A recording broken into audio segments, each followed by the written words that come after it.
Welcome to the Windows Phone Central Podcast 155 for February 6, 2013. Hey everybody, Daniel Rubino, joined once again by Jay Bennett, and we're doing yet another exciting Windows Phone Central podcast. Sorry about last week missing that one.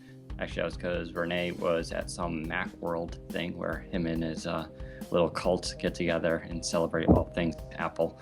So he was unavailable to produce this show, but we're back. How's means we get to blame Apple, which I'm sure everyone will like. Yeah, exactly. So, Jay, how you doing? Yeah, not too bad. Had a bit of a busy couple of weeks. I haven't really had a chance to do much other than sort of travel. I've got crap thrown around my room just dealing with trying to unpack everything. But looks like February's going to be another one of those months. How about yourself? The usual. Extremely busy last 2 weeks here with all sorts of news. 7.8, of course, Windows Phone 8 news and Nokia stuff, as always. And so I guess we'll just jump into it. We're going to try to keep this show, I don't know. We usually do 90 We probably minutes, shouldn't make this promise because at the beginning of every podcast we say we'll try and keep this show between. It never happens, does it? No, but we could do a 90-minute show and have it filled with chock full of information, or a 90-minute show where we just don't talk about Windows Phone either. So I like to try to at least try to make it efficient 90 minutes. So let's dive into it. Article number one that I've got here, which I think I'm going to introduce, is Dan had a bit of a rant's not the right word, but Dan decided to write a critique, if you like, a critique editorial that was titled 8 Things That Microsoft Needs to Fix in Windows Phone 8 Right Now. Of course, Dan, this was your chance to sort of say this is what you feel like we're missing, where we're behind, or where the competition is perhaps a little bit ahead of us, or things that just haven't worked since day one. And I thought it was something that was worth us chatting about, particularly because we're looking at MWC is coming up, and we're kind of curious to see how many of these suggestions that you're talking about may end up or may not end up being announced in the future. So do you want to talk to us a little bit about the post? Yeah, first of all, I thought it was kind of funny. We've had at least one email saying how we tend to be too negative sometimes on Windows Phone, which is funny because I wrote it almost as a balance to what's generally perceived as our pro Windows Phone stance, which we are. We are pro Windows Phone, obviously, on this site, but doesn't mean we're fanboys either. So this was a chance to sort of level it off that obviously the operating system and ecosystem isn't perfect, and so since we are the largest Windows Phone site out there, it's important that we go sort of on record with our complaints and what we sort of want. Now, this list is, I should point out, is not my personal beefs with the operating system. Some of them are, but like a notification center, yeah, I'm about 50-50 on it. I understand the need for it, but it's not my oh my God, I can't use this phone because of it. But that list I came up with is just my pulse on the community for Windows Phone users and other other smartphone users who are interested sort of in Windows Phone but won't commit to it for certain reasons. So that's how I came up with this list. And some of it's, everyone's going to do their own priority. I was going to say, so what we should probably do is we should just read out for people who are listening by audio only, just so you can hear what the items on the list are. I'm just going to read out the titles here in order. Sure. Number 1, Notification Center. Number 2, Universal Search. Number 3, Instagram. Number 4, X to close apps, or swipe down, as we've since discussed. Number 5, better Xbox gaming. Number 6, folders. Number 7, independent volume and profiles. And number 8, fix Xbox music and video. So let's start with Notification Center, Dan, because it's something that we've been hearing a lot about recently. Now, there's an item that's not in the script here regarding a retracted post that we did yesterday. There's a lot of rumors, a lot of people suggesting that Notification Center might actually come around. Then we were hearing at one point that we might see it in a few weeks at MWC. Now we're hearing that perhaps we won't see anything regarding Notification Center at MWC. Exactly where do we stand right now? What I can tell you is, and this is my best knowledge and talking to some people, Notification Center, as far as I know, is not actually been coded yet. So that's the bad news. I could be totally wrong on that, but that's what I'm getting, that they're still in sort of the planning stages and talking about things. I've even heard them using Jackspots, Jackspots from Windows Phone Hacker, fellow site that does a lot of great third-party sort of hacks for Windows Phone. He came up with a notification center that was available briefly in the Windows Phone store, and Microsoft was well aware of it. And they may be using some of that as a model. They're kicking around ideas. What I can say about Mobile World Congress, I was actually expecting Microsoft to be there. As traditionally they were. They were there last year. They had a whole building. They did a keynote. They even had a big Windows Phone party. And now I'm hearing that they're not even going to be there. Mm. And so that's kind of interesting. Although that sort of backs up the idea that Microsoft is more interested in operating on their own timetable as opposed to arbitrary events like CES, like they completely pulled out of CES. And now it looks like they might have pulled out of Mobile World Congress. It's not unprecedented. Apple has no presence at Mobile World Congress either. And to give you perspective how big MWC is, I think last year there were 60,000 attendees that showed up. Could you imagine 60,000 people just showing up in a city for like a week? It's totally massive. So the idea that, Microsoft might not even be there to announce anything, it's going to be sort of frustrating, I think, for users. Of course, the good news is Nokia will be there, and they're expected to announce some devices. Yeah. So that's where we are for Notification Center right now. It's something I think Microsoft's aware of, but I can't give you guys any actual information, that we know that we've heard of that it's actually coming. Now, getting to the story that was retracted yesterday, what happened was this. Turns out it was a student who is in a Windows Phone program for college and evidently has worked with Nokia and HTC, but sort of embellished his work history a little bit because he since pulled that stuff from his Facebook page. Did this teaser thing, and at first we didn't think anything of it, but seeing his pedigree, we thought, well, okay, actually, he's been to the Microsoft campus and he's doing stuff with HTC Nokia. He might actually know something here. But he's since denied everything. He actually said, I don't know if you should even say this part about, like, he was actually alluding towards a Surface phone, which is kind of interesting.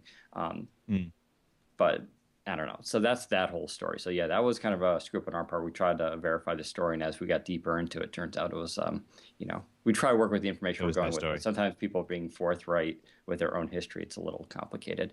What was the next item?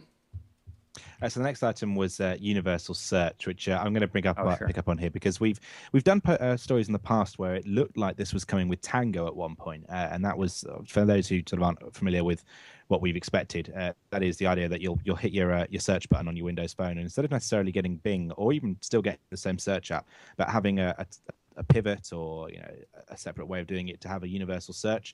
It's something that we actually did see a concept of some kind of working code version that allowed you to do things like search your music, search your apps, search files. Now, searching files is not that big of a deal. There are arguments as to actually how much do you need universal search when really all you could search for is your apps, and really you've got the search over to the right hand side for your apps anyway. But putting that completely aside, assuming that it could be interwoven with other hubs, other areas. It's the idea of sort of bringing across what's already done on Windows 8 into Windows Phone 8. Right. And as Dan points out, it's something that just because a lot of other operating systems have done it now, and people, even with Windows 8, are used to having this idea of I want to be able to just search a big index of whatever device I'm using. People expect that out of their experience. And we're saying that, Windows Phone 8 could do with this. And it should be pretty much set up to go, to be honest. There's not an awful lot of reason why it couldn't be done. It's just a case of what do you search and how do you search? Because searching for music would just you tap it and you'd launch that song in music video player. Searching for pictures, that's not really going to work because we haven't got tags. You'd have to search within apps, that kind of thing. And this really gets back to an older and more controversial issue, which was the original release of Windows Phone 7. And some of you guys might not even remember this if you weren't part of the initial launch. The original search key was context sensitive, meaning that it would actually search.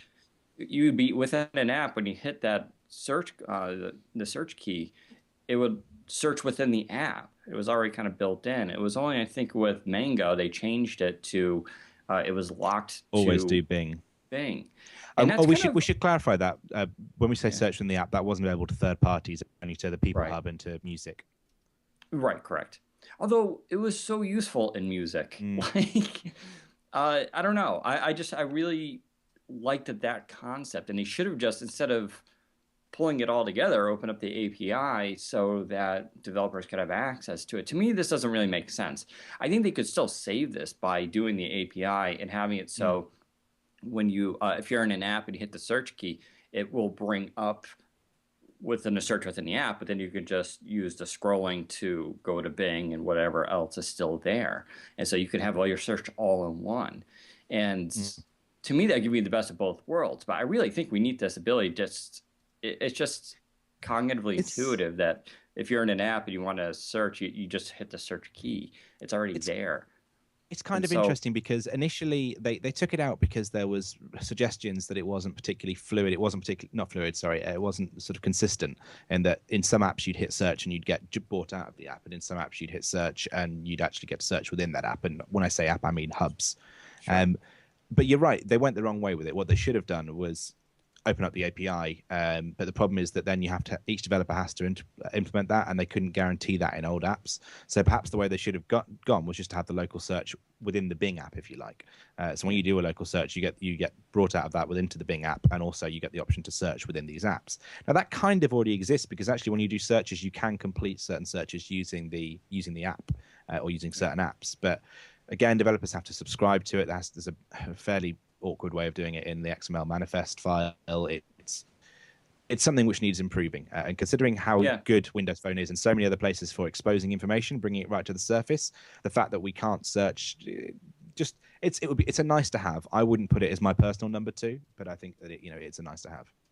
Yeah, part of the reason and those are good points, by the way. I mean, this sort of highlights some of the issues that Microsoft is dealing with, right? It's this idea of a consistent user experience, and how do you guarantee that? And so evidently they thought they couldn't do it, even if they opened up the API. You mentioned how developers still then would have to, Yes. implement that feature. So that, I mean, that's certainly a legitimate concern, although technically not my concern, being that it's not my job to fix it. But that is something obviously Microsoft, has to think about in doing these features. One of the reasons I put it at number two is only because we're the only operating system now that doesn't have that feature, as far as I'm aware. I believe iOS does this. Android, of course, it has Google searches throughout the device, and now BlackBerry 10 has it, and it seems pretty important if you want to be able to find information on the device. You already have hubs. The concept of it, we should have a search hub, and we kind of do have a search hub. It's just out there, not within the device. And Not within so the device. it just seems like it's extending the metaphor to its logical progression. But Yeah.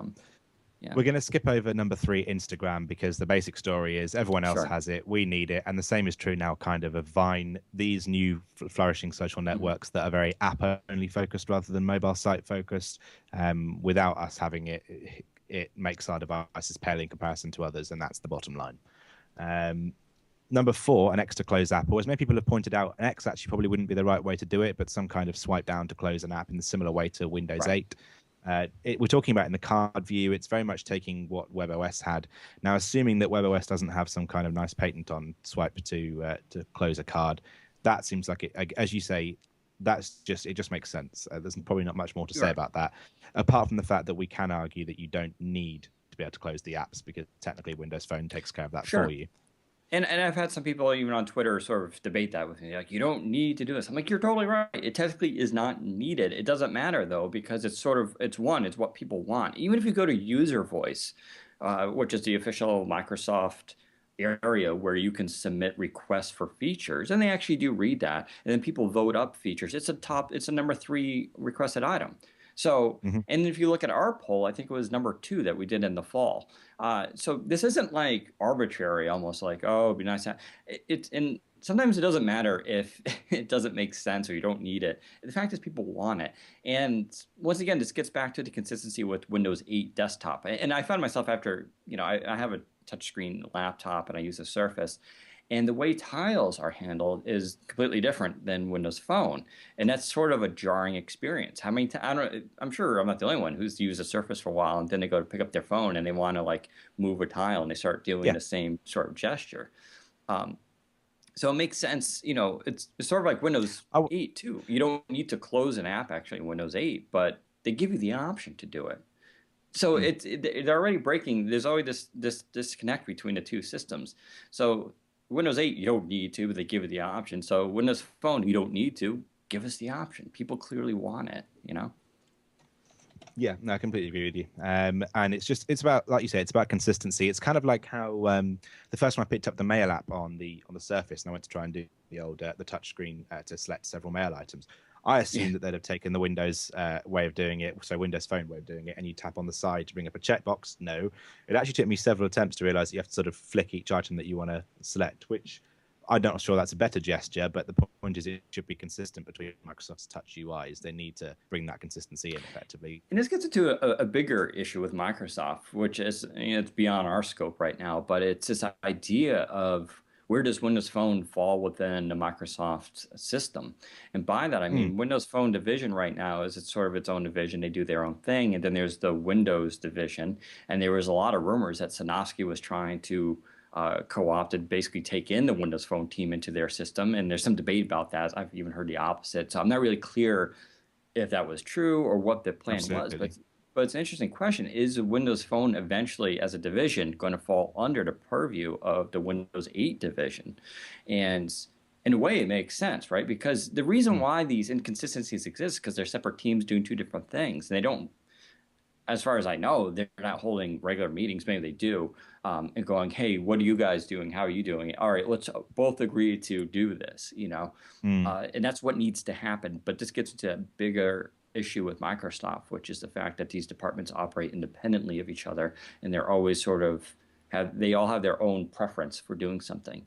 And yeah, they've shared design language, but they haven't necessarily shared user experience and gesture interfaces. Right. That's the it makes sense in a lot of ways, because at the end of the day, if the Windows team took everything that Windows Phone did, then the mouse and keyboard wouldn't work full stop. But we're getting to the point now where we start talking about what actually are these operating systems going to merge at some point. So before we go down that rabbit hole, we'll back out. Well, that's what I was going to say. Also, going back to about notifications, it brings up this interesting thing. If you just do notifications, because Windows 8 doesn't have a centralized notification center either, so it raises this prospect and the possibility that you can do some sort of notification system that works on both at the same time, right? You get a notification on your phone, it shows up on your laptop, and vice versa. That they have a lot of potential to make a notification system actually a lot more than what is out there, but who knows if that's even being considered? Yeah, no, you're right. Better Xbox gaming. You know what? We're going to leave that one for this podcast because we've talked about it a lot recently, and I actually think it might be a good idea to see if we can talk about getting Paul on for a segment to talk about this. So we'll leave that for another day. Folders. This is a difficult one. You could argue that grouping on the start screen is kind of what that's for. You could argue that some kind of concept of hubs is the way to go. Yeah. This is sort of like the closed thing. It's not so much the specifics of it. Like, it doesn't have to be a folder. I should have even just called it grouping of some sort, some way of, if I have a lot of, photo editing apps or a lot of media apps, I should be able to group that together. Once again, going to Jackspot's at Windows Phone Hacker, he has a third-party tool that creates folders on your device, and I found it extremely useful because I would take my photo editing apps, or the top ones I would use, and put them into a tile, and then I'd click that and my apps would be there. I'd put my favorite games into another one, and I would end up putting my most used apps into sort of folders as a way to organize things. It doesn't make sense if I want to go play a certain game. I open up the games and get a long list of them, and I can't even kind of go through. There's no alphabet sorter. It's just sort of a long list. So there should be a way to group things. How you do it is actually not my concern. That's Microsoft's problem to solve, not mine. But this was just one idea of a conceptual issue of grouping, which as soon as you add more programs to your phone, if you have words of 100, you need some method of grouping. Lenses help. That's an instance of it, but it needs to be more. Yeah, I agreed. Independent volume and profiles. This is kind of, anyone who's used a Windows Phone understands this. There is an argument to say that having a unified volume experience whereby you're just turning up the volume and it works is good, but there's kind of already an independent digression there by the fact that when you turn up the volume within calls, you go from 0 to 10. That's separate completely to the universal volume, which is between 0 and 30 and is dependent. It applies across the board for everything. We're talking about what we need here is some kind of profile, even where you can just say, rather than just put it on silent mode, quick, easy for it to vibrate, say, actually, I want this for my music and this for my notifications. Not much more to say about that one, really. And fix Xbox music and video. It's it's not exactly a secret that you and I have both had issues with this service and the state that it's currently in. For you, it's the videos. For me, it's the poor state of the music management system. For instance, on it's both device. Yeah. Oh, you've got it. You've seen it now. Oh yeah, all the time. No, sometimes like you'll have music on there and you go to hit play and then you get that stupid error. Like I'll go select a whole Yeah. album and this error comes up. It's like unable to validate license, Hmm. and they'll just keep doing it. It's like so annoying. It's like I downloaded this from the store. How can this The not be one validated? the one that's really annoying me now is the fact that I've got items that show up in my collection, like an album in my collection here, and if I try and tick them to download, I can't. Because it says it's already in my collection. If I try and get them, it says it's already in my collection. But if I try and play them, it retrieves them from the cloud. So I've no idea where these files are. I need to dive into the file system and see if I can figure that one out. But it's, yeah, I think there's You no, know what's again, also annoying? even And with for people, radio's gone, podcasts aren't there, yeah, Xbox Music and Video right now. The idea is fantastic in the idea of having all your music in one place. You can just access your cloud collection, bring it down. I understand that had to be rewritten because to bring all that, to ensure that you could always bring down the music that's synced across from all your different devices is a great concept. It's a huge step back from Zune in every other way, though, and we need that sure. fixed. I was gonna Yes, say mate. what also annoys me is I bought an album recently, an actual CD, which was weird. And then I ripped Mm. it just using a standard. I think I even used, yeah, I used Zune, and it ripped it. And You then should it be showed using up. I Windows put it in Media my Player. Xbox Music, huh? You should be using Windows Media Player now. That is our new savior. Zune is dead. Yeah, I know, but I still had Zune on it, and then actually Zune does a nice job. You load in a CD and immediately pops up. And it's like, you want to rip this, and they just like check, check, check, zoom. And I mean, it was really simple and puts it right into your collection. But then I brought to Xbox Music, and I synced it to my phone, and it's all there, plays beautifully. It was 320 kilobits per second. It's the reason I did it myself instead of using my pass, and the Mhm. artwork wasn't there. It Yeah, was and that's there. why. It's on the computer. It's just not on my Well, phone, and now I well, can't here you do go. So anything that about it. that doesn't work with Zune, but I can. No, you can use Windows Media Player. The artwork will transfer correctly because I had this problem.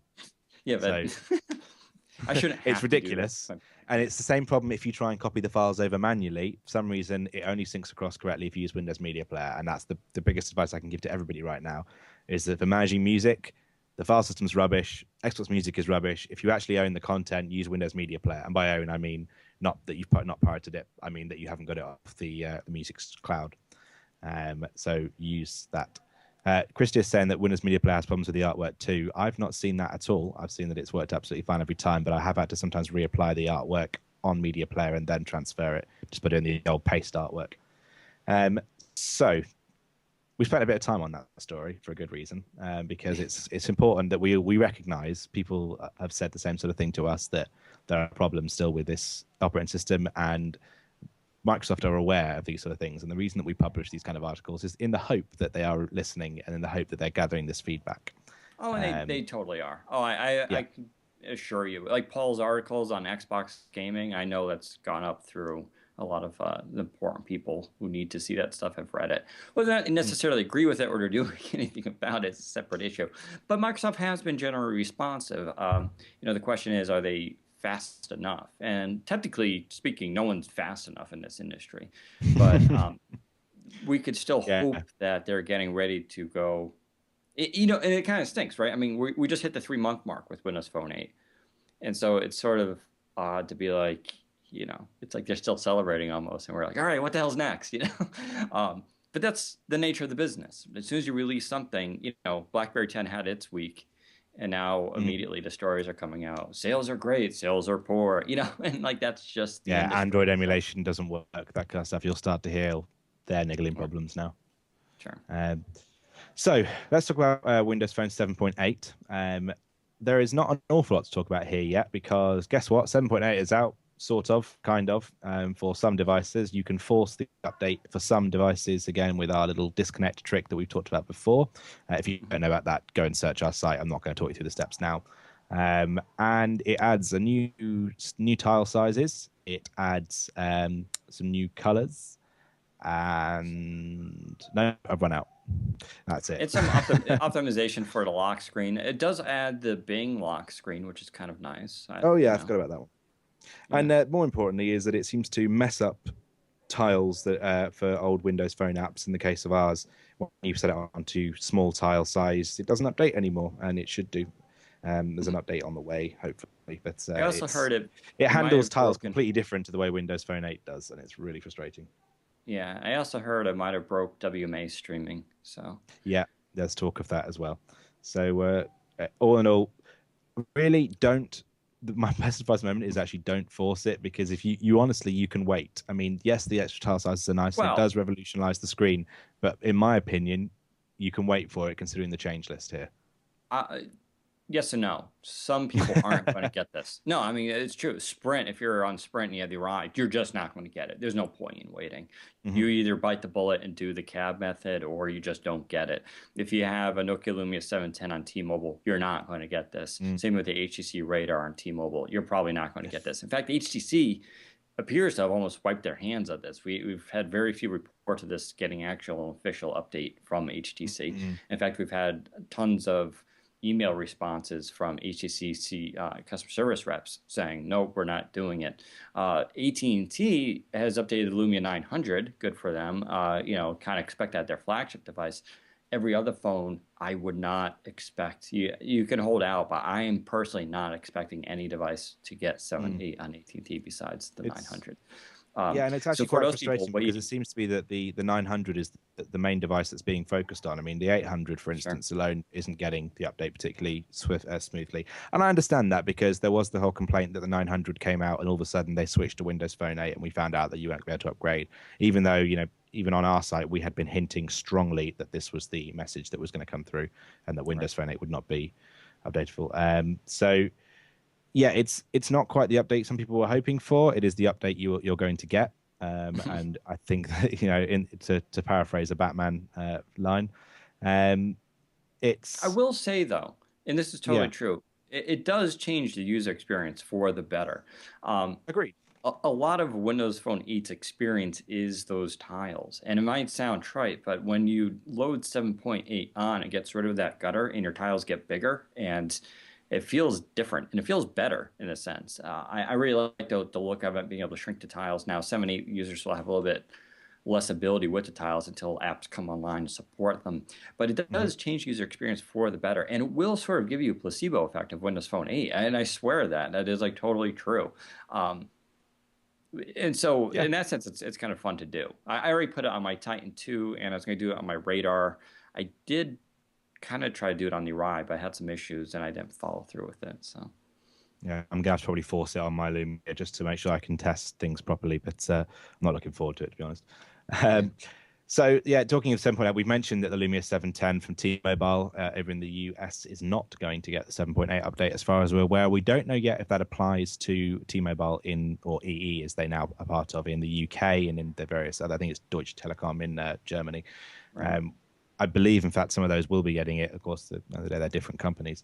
The story there is that, honestly, that is the be all and end all of it. The 710 has been out, it's 18 months now. It's a With great any little luck, phone.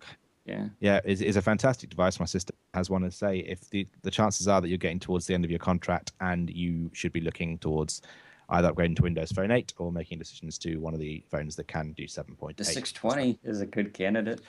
We're, By the way, I'm almost we're, finished with the review. So this is probably the review we're I think getting will to be that. out tomorrow. We're getting to Yeah. that. So, oh, go on. Do you know what? Let's skip over to it. Let's jump over my other two items here and let's go to your impressions of the Lumia 620, because frankly, we've just given a load of bad news in some areas and I could do with something nice. So, Daniel, colorful Lumia 620, go. It's so pretty. Although some people will call it like a Fisher Price phone. And I have to admit, like obviously this color scheme specifically is totally not for everybody. It's for me though. I think this is great, and I bring it out in public. It catches lots of attention. I love the 620. It's a great phone. It's not the most amazing device, obviously, compared to like a 920. But it's so colorful. No, but it has so much going for it. It's less than $300. It has no. I don't have actually. So here's the 610, which it technically replaces, right? And they're very similar in size. But in the 610 is a cool looking. Smash it. The 600 was a great little phone. Don't get me wrong, but it was clearly a low end device, and I mean that in the sense that like the display was pretty washed out, didn't have clear black on it, and they really skimmed 6 megabytes. Yeah, and they skipped out a lot of features. Now the 620, I'm so surprised at some of the stuff it has. It's got a I think it's AMOLED screen. No, it's either no, it's an LCD screen, but it has a clear black display on it, and it makes that world of difference. The colors are so much richer and nicer looking on this. You get a good display angle, not as good as like the 920, of course, but you know, it's this display is leaps and bounds better than the 610s was. It has NFC in it, right? NFC is one of those things now compared to like the HTC 8S, which is their sort of low end phone. No NFC, no front-facing camera. This has NFC and a front-facing camera, and it has a pretty solid 5 megapixel shooter in the back. Now, Yeah, and actually, it's a good point you made about that. The fact that it has the front-facing camera as well, kind of in a lot of ways, puts it above the HTC 8S, and it's got quite a unique design as well, which is one of the things that the 8S had going for it. So, in a lot of ways, it's kind of Nokia's answer to the 8S, just at a lower price range. yeah, yeah. I think you just get more for your buck. It's a 1 gigahertz dual core CPU. It is Mhm. slower than a 1.5. There's no argument there. But for most functions, it's fine. And it plays video games just fine. I put what's that game, Asphalt, one of those racing games on there, which is Yeah. pretty fast paced, and it totally rocked. It's got a little speaker here. It's one of those speakers where if you put your finger over it, it'll totally block it. It's not a bad speaker. It's a little tinny. Once again, you can clearly tell compared to say the 920, there's a quality jump, but it's good. I mean, it's Of a course. loud speaker and it's clear. So although it sort of doesn't have a lot of bass to it, it's a very clear. You And can, and maybe the most important thing as well, like you're talking about the speakers and spec and everything is great, but the fact is we've got a decent spec device here that's a 3.8-inch display. And Mhm. for a lot of people, people are saying, I mean, the Lumia 800 was 3.8, and I still kind of wish that I had a phone this small in my pocket because, Yeah, you know, we spent so long making phones smaller, and now we're starting to go the other way again. And for some people, that's totally. great, but we need powerful devices that have small screens because, I mean, even the iPhone 5 is putting people off because it's bigger, and bigger Right. is not for everybody. Yeah, and this size device, it is tiny. Don't get me wrong, but it's a good tiny sometimes because it's like you can wrap your hand around it. I had no problem typing on it, and yeah, it just slides in your Do you pocket very easily. do you find that the screen is almost more resistive? More resistive, more responsive because you can flick your thumb over most of the screen because it's smaller. It's one of the things I remember noticing when I moved from the 800 up to a larger Um, phone. Was that the yeah, 800? I was so used to being able to just sort of very fast right. move my thumb, I've seen and people then you say can't that, do but that. for me, it hasn't been too much of a difference. I mean, it is a little bit because, like, yeah, like you said, like your thumb can travel the whole distance very Hmm. easily. Um, but no, other than that, I mean, it's a great device. It's very reliable. Battery life's okay on it. It's not the most amazing battery life, but there is a experimental firmware coming out that it supposedly improves that and the performance and all that. So this is one of those things where Nokia's gonna be tweaking it. Yeah. What is kind of cool is like the buttons are the same sort of ceramic buttons as the 920 has. So they got rid of that Oh, chromy really? stuff in there. Yeah, that's these black material. Same thing with the camera. So they got rid of all the chrome. So it's the same ceramic that they're using. And you can sort of see they're carrying stuff over from the 920 on down with this Mm. device. Even the camera, outside the camera is sharp and the color balance is like really, really good on it. And I'll put some, of course, samples. Like I said, the review should hopefully be out tomorrow. Um, and during daylight and normal hours, it's actually a really nice 5 megapixel shooter. You know, I'm comparing it to stuff of past for 5 megapixels and this level of device. And plus, I just like the colors of it. Yeah, it also comes in cyan and magenta, red, black, white. So if you want more conservative, you can just get a black one. I'm sure this would look super sharp with black.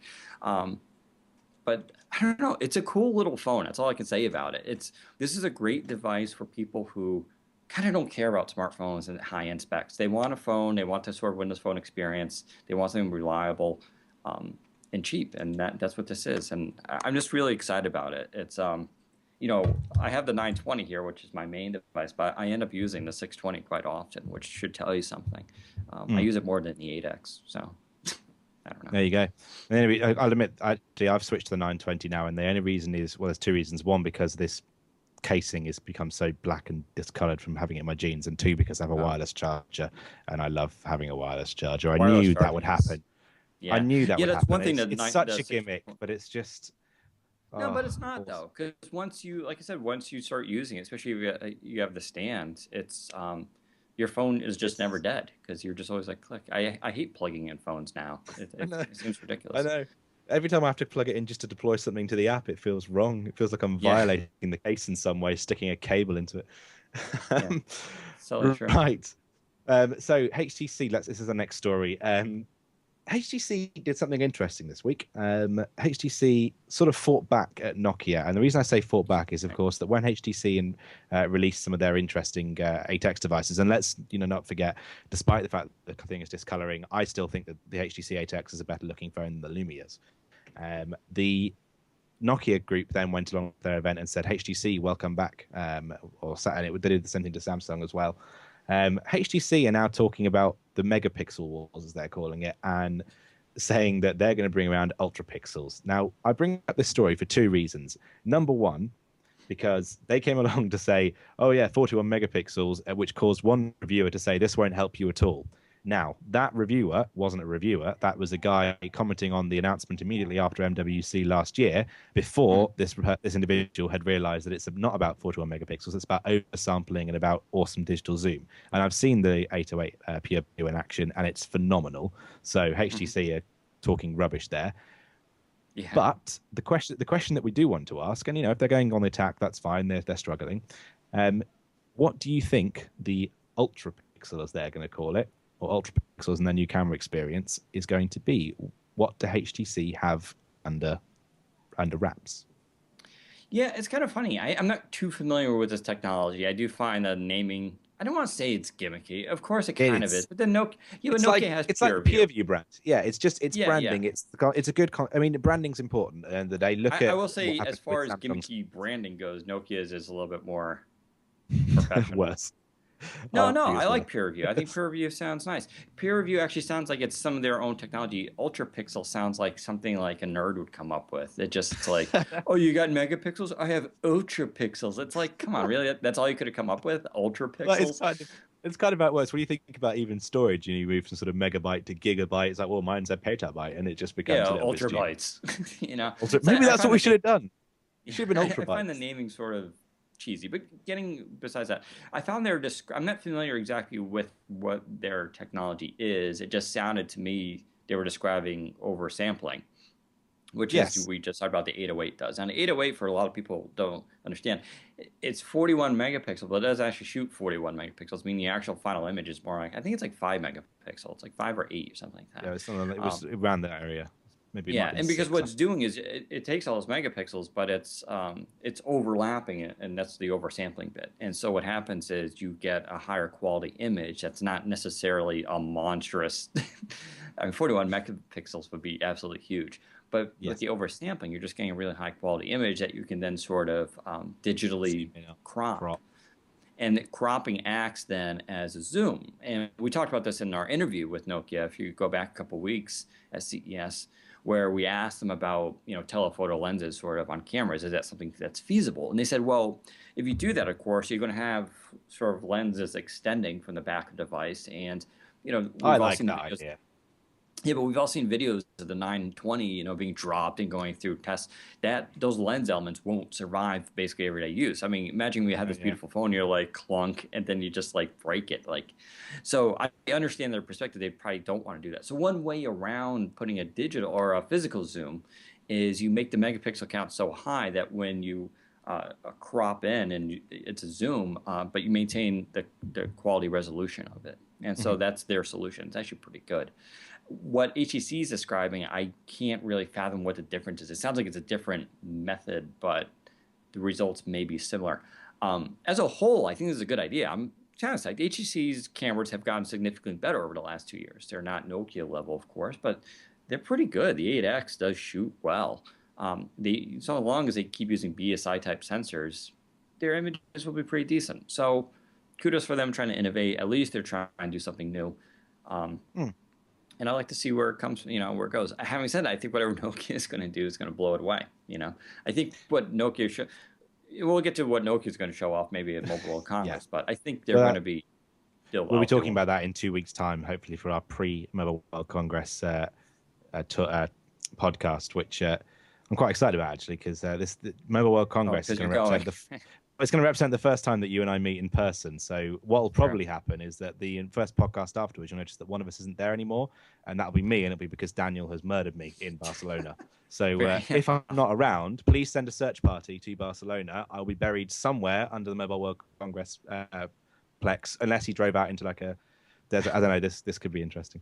Um, I'm just to actually answer a pretty Justin cheerful is. guy. You'll be surprised, especially if you get a couple, you Oh, know. I know, but I have a habit of making people want to kill me. Oh, okay. Well, oh, warning heeded. Um, But yeah, so we're quite excited about that. Let's just quickly move on as well. I'm going to very briefly cover the next part of HTC's story, and that is that they've had another bad quarter. Basically, immediately, Windows Phone 8X, as they're calling it, hasn't had a great impact on their quarter. Now, I'm not a financial analyst, so I'm not going to start telling you the situation as to what they are going to do. I think it's widely accepted that what happened with HTC is that they kind of expanded too quickly when they started doing well with Android Sense devices, and then they got quickly sort of beaten to the curb by Samsung when Samsung started producing more popular devices, and HTC have now sort of taken their bet in on Windows Phone. I don't think that they're out of the game yet, but I think that we might start seeing HTC admit to doing some downsizing. We might then start seeing sort of bit more advertising for their phones, because at the moment the HTCs only really get advertised through the Microsoft adverts, and they did so much advertising for the Radar and Titan, but these were sort of unremarkable devices. They finally come up with this awesome sort of looking device, and they're not really advertising it themselves. They're letting Microsoft do it for them as the signature Windows Phone, which is fine, but I don't think that's necessarily working. right. What are your views on HTC's current status? Yeah, it's tough. It's a weird situation because, HTC has had a mixed history, but if I had to judge them for their last year, I would say, or 16 months, I'd say they're doing some pretty awesome stuff, and they're getting better and better. They're, with the 8X, which I have here, is, as you admit, it's a great looking device, and this is something you almost didn't expect from HTC. But clearly It looks they're great turning in around. yellow as well. It looks Yeah, really yeah. nice in yellow. Yeah, I agree. And you have the Beats audio on board with the preamp for excellent audio capabilities. The screen is nice on it. The camera is pretty solid. There's not a whole lot you can like point to HTC saying it's terrible. You really can't. They've done a great No. job. And we talked about the One X being a great Android phone. But man, that Samsung is what's killing them. And it's kind of weird because the Galaxy series is pretty good, but it just really resonated. Now, and we'll probably talk about this on the Mobile Nations podcast next time, but how Samsung has really sort of co-opted the whole Android ecosystem. It's all about them at this point, and it's pushing good companies like HTC out of the way, even though you can argue that their hardware is as good, if not sometimes better. When it comes to Windows Phone, we all know what their Achilles heel, of course, is that the fact that they can't compete with Nokia's services and their amount of exclusive apps is, it's just night and Although day. and the thing is as well, they're now competing on design, but they aren't competing on hardware. I mean, they limited the 8X with 16 gig. They didn't have some of the funky camera technology. We got a wireless charging version for Verizon, and there are areas that the phone excels. But as we've talked about, in terms of the design, in terms of the lightness, it makes it sort of a nicer day-to-day phone. Again, it's not necessarily for tech pundits like us to talk about here. This is more of a sort of a business strategy problem for HTC right now. I think I'd like to say they're making the right call by putting more stock behind Windows Phone, but it would also be quite nice to see them compete just that little bit more, just to sort of start seeing them invest in the ecosystem a bit more. I think that's what they're missing, or one of the things that they're missing. Yeah, it's tough. They, Samsung's got themselves so established now. Some good discussion about the Super Bowl commercial and showed the Galaxy, and they didn't really even show the Galaxy, right? It was more about the brand Samsung than about the actual hardware. They weren't trying to sell you the hardware. It was more about the Samsung Galaxy as a brand awareness and just driving that home. That's where they're at right now. They don't even need to show you the hardware anymore. It's just about the name and the brand. HTC still can't compete with that, and it's just it's kind of it's because they don't work. They don't work on a brand. That's their issue. I mean, they had they for a while they did it. They had the Desire brand, and then they diluted that with sort of some of the Desire or the Wildfire versions that looked just like the Desires, and the Desires then got a little bit diluted, and they kind of lost the quality of the Desire brand. And people then sort of stole. Instead of saying, "Have you heard about this awesome new Desire that I've got?" I went to this awesome new Galaxy. And Motorola had the same problem. They used to have the awesome Droid, as it was known over there, and then they brought it across to HTC, and HTC had the awesome Desire Droid, brand. Razor, Max, HD. I mean, I Exactly. hate Motorola so bad. When They're just like the worst when it comes to names and gimmicks and yeah, stuff. They release a phone with like a totally crappy battery. Then they release one like a month later. It's mm, like the Max, and they finally fix the battery on it. It's just like, yeah. come on, And but whatever. it's actually interesting because it's the first thing that Nokia did really, really right when they came out of the gate with Windows Phone. You think about sort of back to their Symbian devices, and we had sort of the N series, the E series. That there was a sense of branding there because you had Nokia and then a letter. And before that, we had sort of the Sure. 8800s, and it was always known as that. They came straight out of the gate and said, boom, Lumia is our Windows Phone line, and we're going to affix the word Lumia to all of our Windows phones and then faff around with numbers. Sure. That creates a strong brand, and it's why Microsoft started getting a little bit worried about this because Lumia became a more recognizable name, more recognizable brand than Windows Phone did. It's There true. were It's times true. actually there people have seen my HTC and said, that's not the phone you used last time. I thought that's using a Nokia interface. And I've had to say, well, actually, no. This is Yeah, the other it way is kind of around. weird with HTC. They do abandon things pretty quickly. The Titan Mm. 2, and then it was just like, And then it's gone. that's it. Just gone, I suppose. Maybe they can bring the Titan 3. There's nothing stopping them, but it seems like That they would sort of work. moved on from that, right? And they keep trying to reinvent their naming brands, 1X, 8X, Hmm. Desire, and it's just, yeah, it's true. They're just not as They good at coming need up with a a single brand. brand. Yeah. Mm. Um, yeah, so that brings us up to the tail end of the big stories. Let's just talk about apps. Before we dive into apps, a very quick update on the state of our Windows Phone 8 app. And the reason I'm doing this is because I did promise that it would be out before now. The reason it's not out is because I thought I'd go a little bit further and try and get the wide tiles and everything working for 7.8 and 8 and make it all work in one big update. The problem is I've stumbled across some ridiculous bug that no one seems to have ever seen before, which I can actually sort of demonstrate on one of my devices now, actually, in that you have your default double wide tile, which you can see there. That's just sort of a test stock image. And for some reason, if I open the app and basically try and connect and load through the main through the double wide app, the wide tile, sorry, it doesn't update the tile. If I then put the tile back to normal size and then put the tile to double wide size, all of a sudden it's updated. So it's nothing actually even in my code as far as I can tell. It's something either with the manifest or the way that it's linked up to hooked into the operating system. I'm basically trying to work with Microsoft to figure out what the heck's going on. In general, the idea is that we will have a nice double wide tile for you available with a list of old headlines, and the front should hopefully have the top headline and a little bit of whatever the headline image is. So it is in the works, and it will be available for 7.8 and 8 when I eventually get that working. In the meantime, if any developers have experienced the problem I just mentioned, please get in touch with me because I have no idea. And that's it. Fair enough. Just get it done. Blink. Talk. Yeah, I'm working on it. Talk to us about Blink. What are you talking about? Blink, the Oh, Microsoft Blink. Research Yes. rapid fire camera app. Yeah. I don't know. You took Some people, pictures of cats a lot with it. more people are excited about this than I am. It's a neat app. It's a this student. No, I actually believe. I think this was actually developed by. It was Microsoft Research, of course, but I think it was actually a student project that came out over the summer and was Mm. actually done within a couple weeks. Why it took longer to get to us now, who knows? But yeah, Microsoft showed this off when Nokia was announcing their 820, 920 in New York, and they actually were showing off lenses, and this was one of them. And what it does is it seems to actually be a video. What it's actually doing is taking a quick video and then it chops it up. And that's part of the reason why the resolution for the images is lowered. It's only like an HD, I think 1280 or something like that shot. So it doesn't do the full 8 megapixel, whatever your camera does. And it also probably helps with the processing too. But yeah, so it's kind of a neat app in that you hold it up and you tap it, and it'll take a bunch of rapid shots and it actually flashes on a screen. Then it gives you a film strip with all the images, and then you just go through and see which one you like, and then you click and you can save it, and that saves it to your camera roll. Later, you can go back and reopen up the Blink and once again go through and pick what you want. So it's a neat app for you can act like a sports photographer basically. You can shoot very quickly at things moving and not have to do a lot, right? You don't have to let it refocus and everything. So it's a cool app.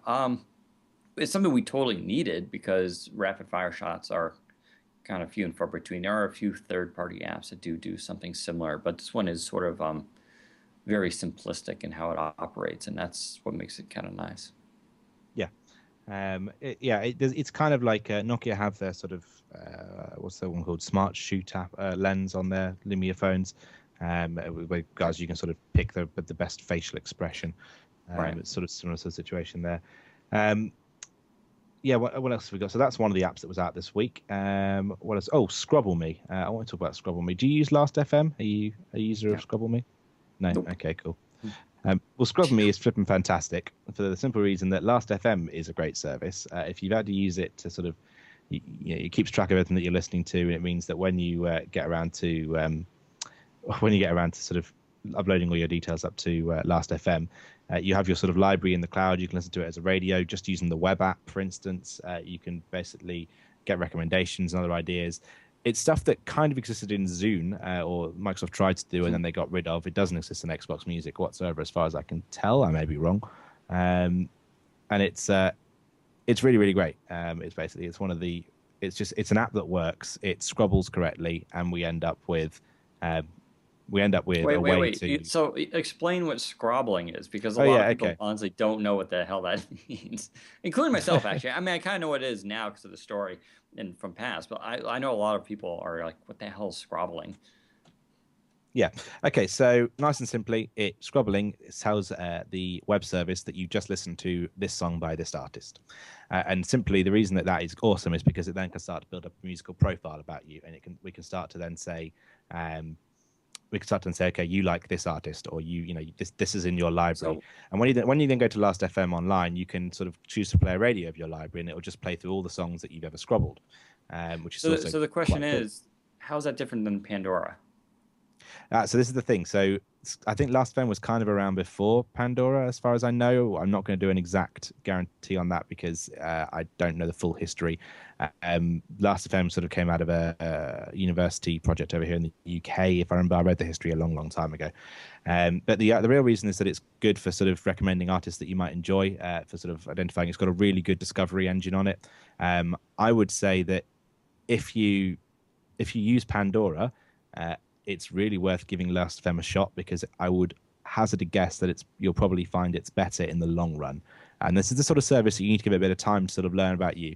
But you can start then doing things like adding events. It keeps track of Last FM keeps track of your events that you would be interested in, events that you've gone to, and that all comes into your musical profile. I mean, it's kind of like some of the cool stuff that Pepper's doing, but less. Pepper's much more geared towards events than the live music, whereas Last FM is just sort of modeling you as a musical user. So give it a try, especially now that Scrabble is available. Just download it onto your phone and scrabble everything that you've done, and give Last FM a shot. There is also a Last FM app. It's not very good, mainly because it hasn't been updated in a long time. The original was fine for Windows Phone 7, but it needs an update desperately. So that's good. But it is available on Surface RT, correct? Last FM. Yeah, is it? The web. Do you know what the web browser might even work? I haven't even looked. It probably is. What kind of user are you? But there is an Xbox app. Yes, there is an Xbox app, and it was actually brilliant for that, because before Xbox Music came around, it was probably one of the best ways of dealing with it, because it meant that you could, you had all your stuff in the cloud, and you just start playing the Last FM radio, and it would play through some of the stuff that, in the order based on what it thought you liked. And that one of the best things actually that Xbox Music is still missing is a web player. So you can go to just a website if you're completely away from home, and let that. I think it's a Flash player or HTML5, whatever it is. Play through your music. One of 2,000 things missing from Xbox Music. So to get this clear, though, the Last FM client actually kind of is not very good for Windows Phone. It works, doesn't scrabble, and you need it to scrabble, which is why Scrabble Me is so awesome, basically. God, okay. that's probably the all best our way of music putting services it. are just lame. And yeah, as far as Pandora goes, who knows? That's supposed to come, but yeah, I have nothing to add to that. That's a good point, actually. And there's talk that Pandora may have been the original one. So pass if that is the case. I think scrobbling probably was what Last FM was originally doing. The radio feature probably came afterwards. So I'm going to say that Pandora was founded in 2000. Thank you, Wikipedia. Last FM was founded 2002. So yeah, Pandora came first. Just factual accuracy there. Can you talk about Mirror's Edge now? Because I'm My throat's sore. Oh, yeah, so Mirror's Edge. Oh, I mean, there's not much to say about it. It was a Nokia exclusive. It's awesome. Finally, okay. It's not my kind of thing, but yeah, it's a good game that a lot of people are into. It was a Nokia exclusive. It is no longer a Nokia exclusive. That's all there's to say on it. So if you It's the haven't first. gone, It's maybe the second mobile game that I've actually played all the way through and completed. So okay. I think It's that's an no mini endorsement. squadron. That's all I'm saying. Oh, Oh dear. Or I Blast Mocky, which was one of my favorites.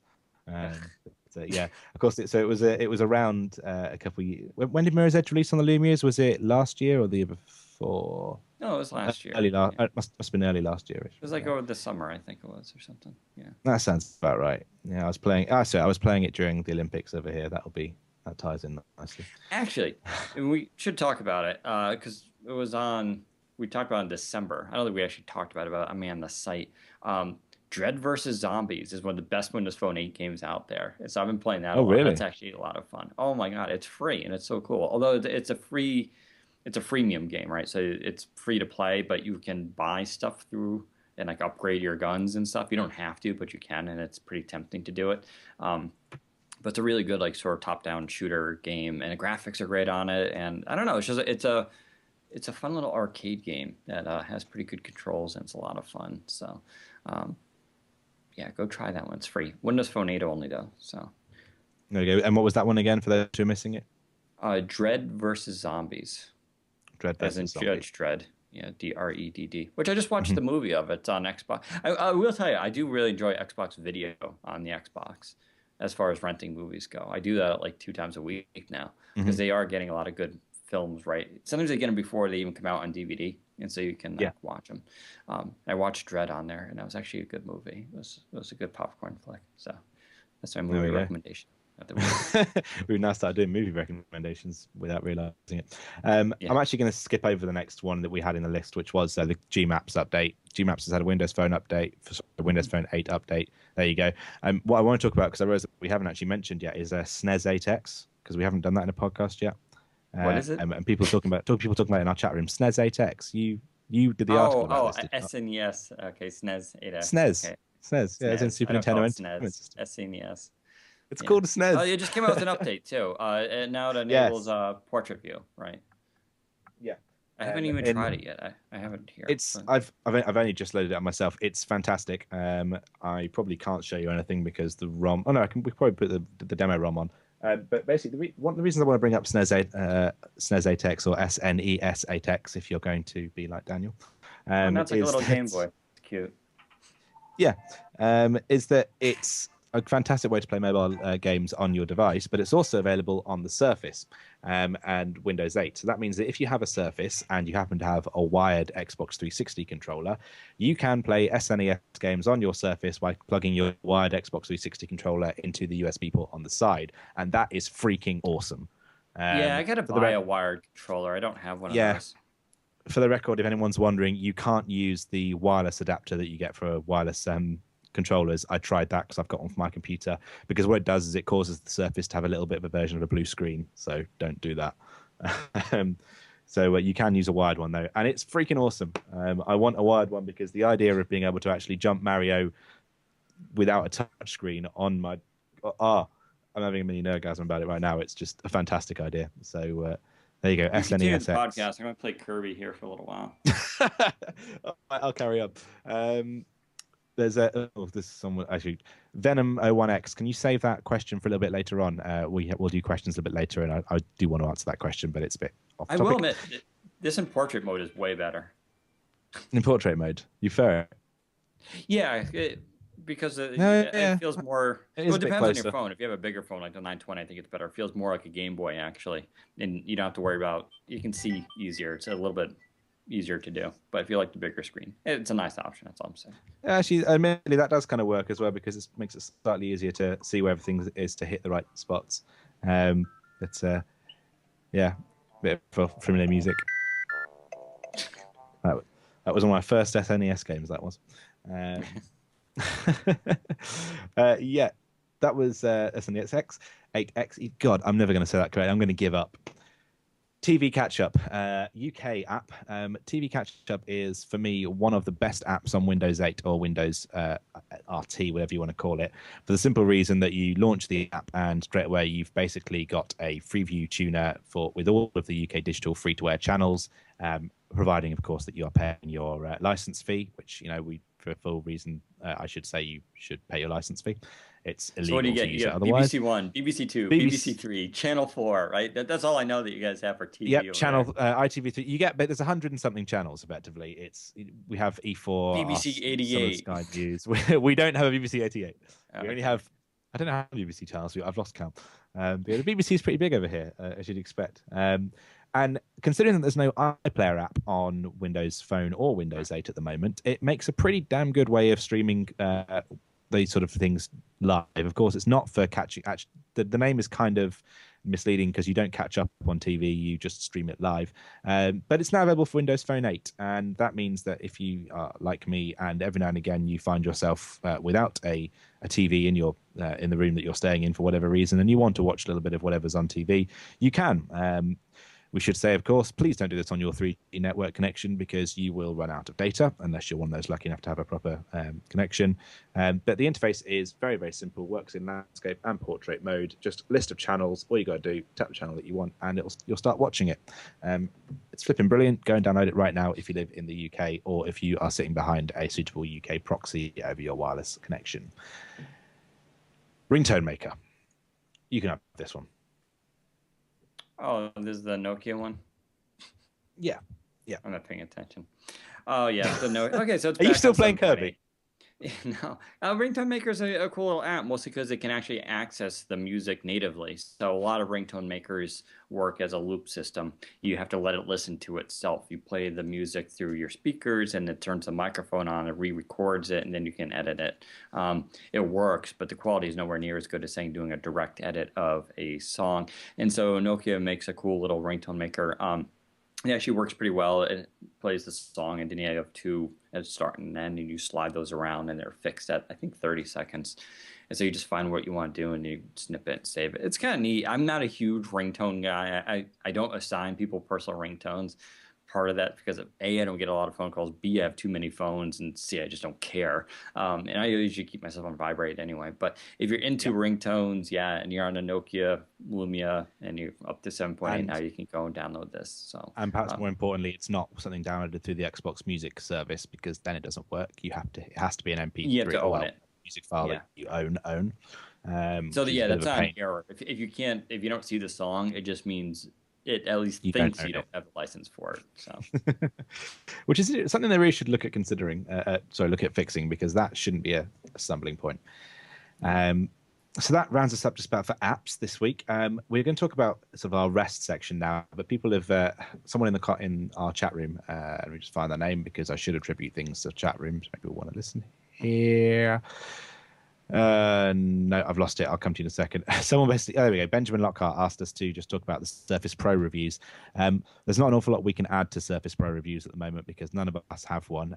We're all quite content with our laptops and. Well, Sam, I guess Sam Sabri is getting one, so he's going to be. Is he? I think he'll be doing. Yeah, Sabri. He'll be doing our review. So maybe. We'll I'll be honest. Like a lot of people, Renee last night, pinged me on Skype from iMore, and he's like. Talking about how everybody was kind of hitting on the Surface Pro, and I was just like, I kind of don't care about the Surface Pro. I know I'm supposed to, but it's only because I have the Surface RT and I'm happy with it. It's not perfect, but generally I'm happy with it. I think it's a fun little device, and I have this Acer S7 for my Pro. That's all I kind of need. So I have absolutely no interest in getting a Surface Pro. Yep, same. I originally thought I was going to get one, and then I instead went out and bought a smaller, lighter laptop because I wanted to use actually on my lap. At the end of the day, the Surface Pro, the bottom line is going to be, and we all know this, it's heavier than the Surface RT. It's not suitable really for lap use. It's suited unless you want to use it as in the tablet mode. The keyboard is designed to go onto something like a Surface, and the battery is only about 4 hours. But you've got a full Windows laptop / machine, and you get the awesome digitizer pen, which I do wish the RT had. And the screen is supposed to be amazing. Oh, sorry, screen 1080p. Forgot about that one as well. We will get Sam onto a review, and with any luck, we might try and get Sam around in a couple of weeks' time on the podcast to talk us through his experience with the Surface Pro. So hopefully that will satisfy that question. If Sam's interested in being on the podcast, he might not be. He might not want anyone to see his face. He's in the chat room right now, so you can all pester him yourself. We should point out, though, a story we just ran today, which is saying that the Surface Pro does have some, where the connector area is, it has some extra connectors, and there was speculation, and then Microsoft basically confirmed it on Reddit that that's going to be used for accessories, including potentially a battery. I don't think you'll actually attach a battery to it. They may have like a cover with a battery built into it to give you extra power. So clearly Microsoft had thought about this, and it's unfortunate they don't have accessories right now that take advantage of it. It'd probably help ameliorate some of the criticisms. But as a whole, the Surface Pro did get good reviews, but it was more like I would say like a B, like 80%. You know, people said it's really nice, but it has some flaws with it. But these connectors and potential other accessories can go a long way in sort of making the experience and filling in those gaps. Having said that, some of the criticisms were more about the form factor, and that's just a matter of fact that some people will like it and some people won't like it. If you primarily use it in your lap for typing like a laptop, yeah, it's not your device, but not everybody works like that. So it's going to sort of depend on how you're expecting to use it and how you prefer to use it. Even my own laptop, I don't actually keep in my lap. I actually got one of those laptop trays because I'm always on it. And a laptop tray actually is more comfortable because you can put more stuff on it. It actually spreads out the weight and everything. Plus, you don't get the heat. So I could use. The trays don't work for me. I like to have things directly on my lap. It's just easier. And actually, it's probably worth me saying, actually, I don't know if I'll do a review of this for the site or anything, but I picked up an Asus S200E, which is probably about the same weight as a Surface. And you can basically pick up one of these and a Surface RT for the same price as a Surface Pro. And I found that this thing has exactly the same size screen as a Surface Pro, but the resolution of a Surface RT, and is a full touchscreen laptop, and it's thin and awesome. Not as fast as the Surface Pro, but I think actually works quite well as a combo, and it does handle development quite nicely. So I can recommend the S200E. So that's kind of why we're not talking about the Surface Pro. But the Surface Pro has proved that it's not really it's a compromised device. It's not a best of both worlds device quite yet. Right. But it'll be interesting to see what happens with the Surface line going forward, because there's a good chance that we'll see something good.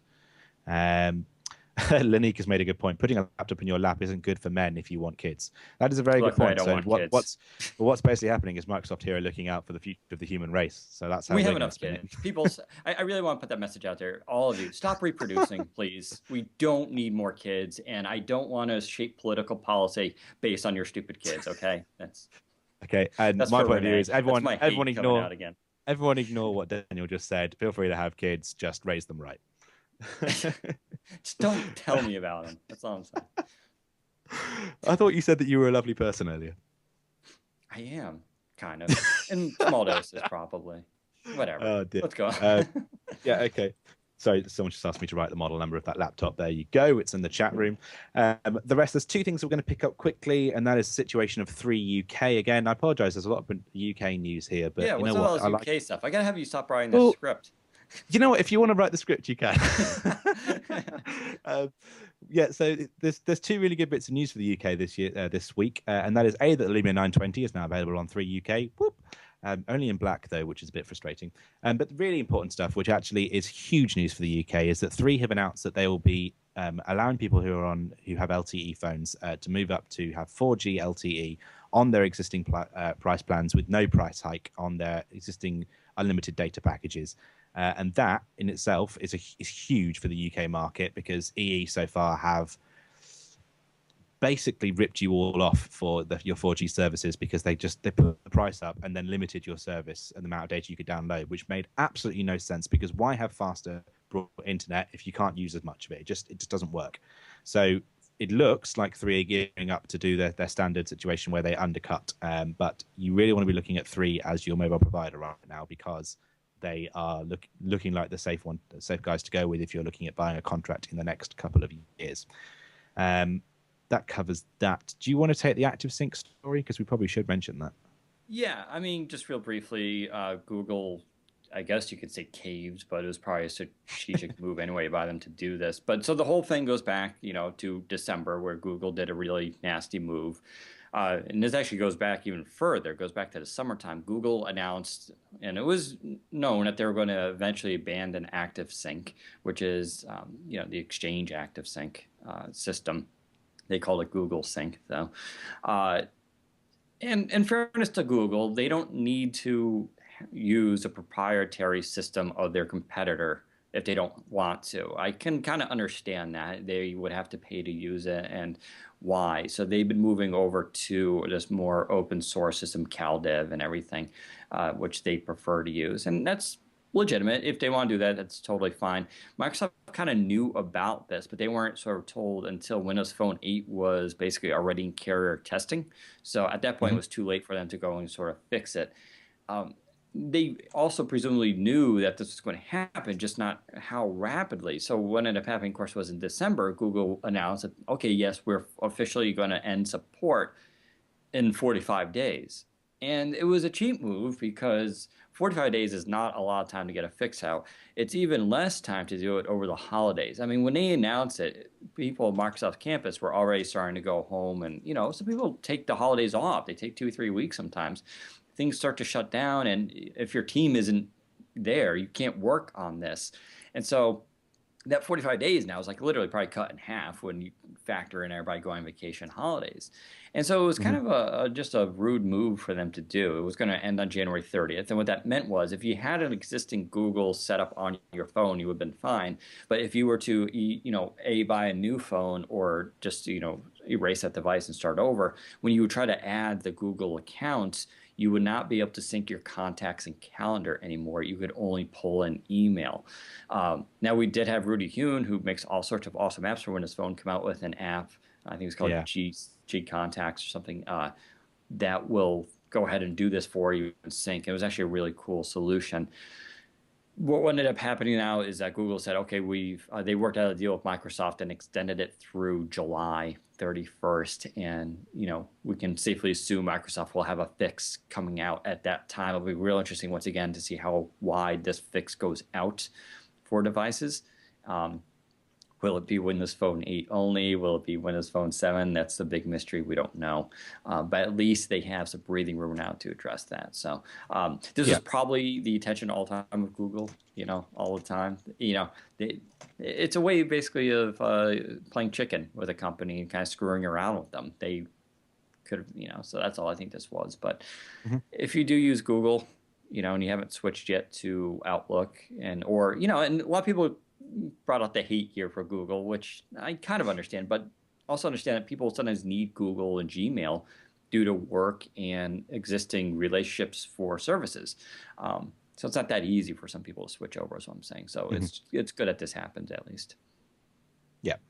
It's good news to the consumer. With any luck, Microsoft will sort out the CardDAV and CalDAV support, and basically for people that are in the situation of using Google, you don't have to worry about it. So the consumer wins, and that's the important thing here. Very, very quickly, according to the Ad Duplex network, Windows Phone 8 is now ahead of Windows Phone 7, at least in the US. We should say that is metrics obviously gathered by the Ad Duplex network, so it only is any good if the apps are on Ad Duplex. And I happen to know that our app is one of the top contributors to that, and I would expect most of our listeners and readers to probably be on Windows Phone 8 by now. So there is a certain situation there whereby the apps that will use these ads are going to be the ones developed by people who are kind of in the know or in this region. It's an impressive feat, though, only because we have the 920, the 800 series were released, and then the 8X. So there's only a few devices that came out, and I'm comparing that to the legacy of Windows Phone 7 devices that are out there, and this only took 90 days to happen. So it kind of goes to show you either that a lot of people were on Windows Phone 7 and abandoned it, or that Windows Phone 8 is actually, growing pretty well, or a combination of both, which is probably most likely. But it's an interesting number. Yeah, we're certainly hoping that things are growing. It's good for us as well. Hey, you know what we didn't talk about before we really should is BlackBerry 10. We didn't talk about that at all. Yeah, see, I thought we'd probably better not do that so that you didn't go off on a rant about what it doesn't do. I'm not. People misperceiving how like that. I'm like super anti BlackBerry or something. I'm not. I just don't think it's like it's a nice system. I don't know if it's going to be enough. And my whole point of that post, and I did hop into the BlackBerry forums for a while, and those people are pretty. Well, I'm sure some of our guys are kind of nutty too, but some of the forum members over there are really true believers. For instance, some of them are convinced that QNX is going to overtake Windows as a system, like PCs and everything. Like people are just going to take their their playbooks, and I'll just plug in a monitor, and that's going. I don't need a PC anymore. I don't know. It's kind of crazy stuff. But my whole thing is that I think BlackBerry is just going to face the same hurdles that we've faced for the last 2 years, which are extremely frustrating. Every time we get a new app, people are like, "That's great, but do you have this app now?" So even if we got Pandora tomorrow, it'll be like, okay, but where's Instagram? And if you get Instagram, it's gonna be where's Vine? It never ends. Until we get parity with these new services. When like say a Vine comes out and they go Android, iOS, and Windows Phone, that's criticism will never end. Now we're finally taking the lead in hardware innovation and design, but that took like 2 years, right? There's also market, penetration, advertising, perception, and the media. The media was, I would say, a lot more favorable leading up to BlackBerry than they were for Windows Phone. Now it's turning. The general media, certainly. No, but they were definitely going, oh, they might be able to do this, and now it's turning. Now I can definitely sense in the tech media, The Verge yesterday and their Vergecast were kind of crapping all over BB10, and some people at Engadget, BGR, they're all kind of now the knives are coming out. But once again, we went through that too, where people and some of the criticisms are really stupid, like now the sales, right? You have some like the New York Times or article yesterday saying people weren't lining up for it, so therefore it might not do well. And other outlets are saying no, it's actually selling. Not even in the US yet. I mean, it's over here because they released it and they brought it out the next day. People weren't really aware of it, so of course people weren't lining up for it. Apple normally give how long for the devices come out? Like let's 10 just days, say a couple of weeks. To do it the next day is impressive. We should say BlackBerry, or the company formerly known as RIM, did a really good job there with the fact they could get the devices out the next day. But give them some time because it's an interesting OS. The device is interesting, and I think the Q10 has the potential to still do very well because there are a lot of people who are loyal to the BBM system and have a lot of friends on it. And the fact that they have a competitive device now with the keyboard is still a unique selling point. Their physical keyboard on the Q10. So I don't have hate for them. I'm just saying that they're going to face. There's a combination that they're going to face tremendous hurdles, I think, that we've been facing, and there seems to be this hubris that's still amongst them that like it's just going to sell itself, right? That we already have 80 million subscribers, so therefore all 80 million are going to switch to BB10.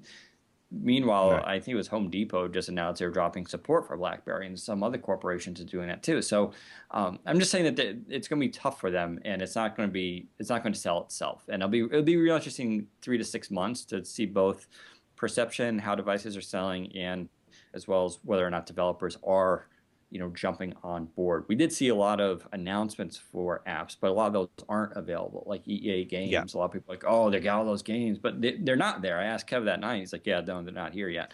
So it's that same thing. You get a lot of pre-announcements and stuff will trickle out over the next 6 months, but that time frame, it's the same thing we're facing, right? Where's Pandora? They announced it. Where is it? It's going to be that same thing with RIM or with the BlackBerry 10, and that's what I'm kind of curious about.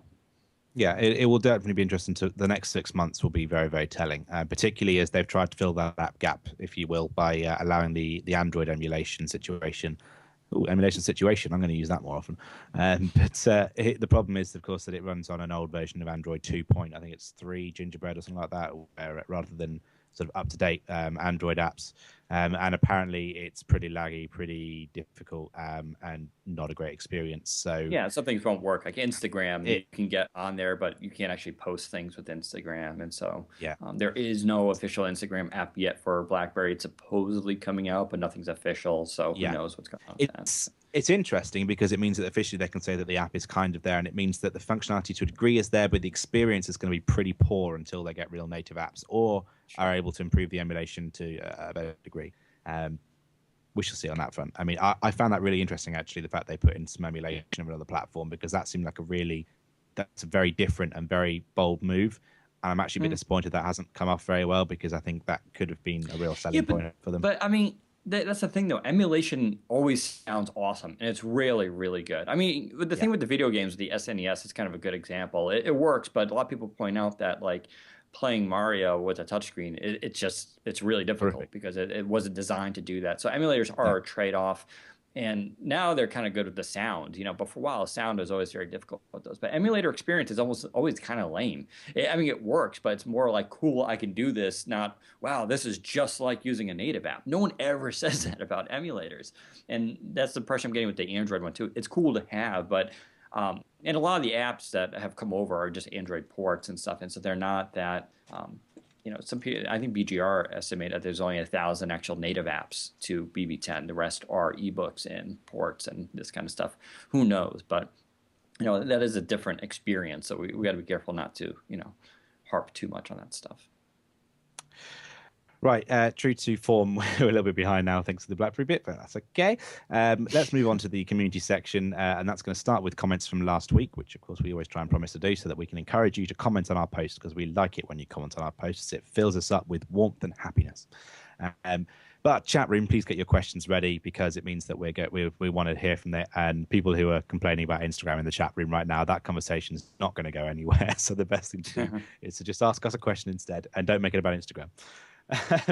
So comments from last week, I should say 3 weeks ago. Neoko has said the still image of the podcast, it makes it look like Daniel is very unimpressed with everything. I agree. Wait, what was that? She says that the still image of the podcast makes it look like Daniel is very unimpressed with everything.